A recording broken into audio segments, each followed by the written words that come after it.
నుంచి తిరుపతి సత్రం గురించి మొదలు పెడుతూ కొత్త ప్రాజెక్టులు తిరుపతి, అయోధ్య ఇలాంటి వాటి గురించి మొదలు పెడుతూ విషయాలు.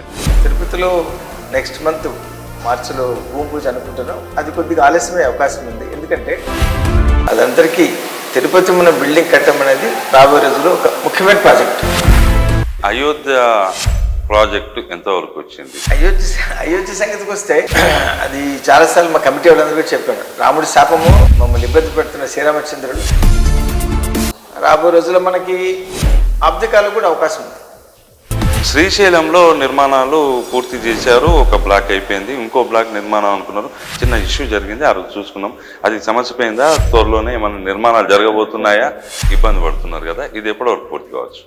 అది దురదృష్టకరం ఏంటంటే మొన్న ఈవో గారు ఉన్నప్పుడు మీకు కాంపౌండ్ వాళ్ళు ఇస్తాము తీసుకోమని చెప్పి వాళ్ళే కాంపౌండ్ వాళ్ళు ఇచ్చారు. కాంపౌండ్ దగ్గరుండి కట్టించారు, మనం డబ్బులు కట్టుకున్నారు. వాళ్ళకి ఏం మరి దురుద్దేశం వచ్చిందో, ఏ రాజకీయం అడ్డు వచ్చిందో దురుద్దేశము భయం పట్టుకుంది. అరే బ్రాహ్మణ సంఘం మీద, బ్రాహ్మణుల మీద, కర్మక్షేత్రం మీద బుల్డోజర్ వేయడం అనేది.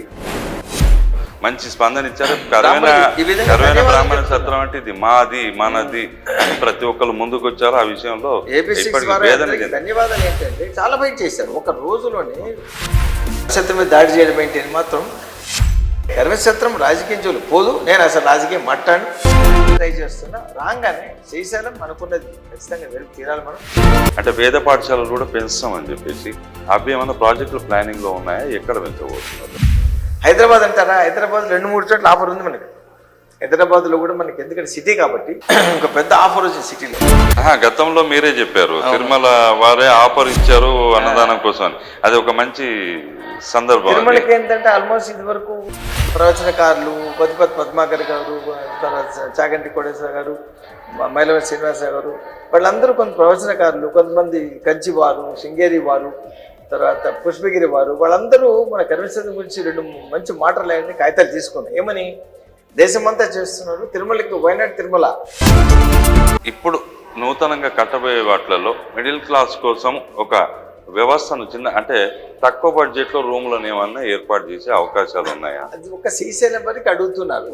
అది కూడా ఎందుకంటే ఈస్ట్ బ్లాక్ వచ్చే శ్రీశైలంలో, ఎందుకంటే చాలా మంది కోరిక, అందుకని అది అపవాదం ఉంది. ఎందుకంటే కార్పొరేట్ అయిపోయింది కర్మక్షేత్రం. ఇదివరకున్న బడ్జెట్ కార్పొరేట్ సేవ తీసుకెళ్ళిపోయారని ఒక రకంగా పొగడతా సంతోషం ఉన్నా, ఒక రకమైన విమర్శ ఏంటంటే, సద్విమర్శ ఏంటంటే సామాన్య భక్తుల గత ఏంటి అనే విమర్శ ఉంది.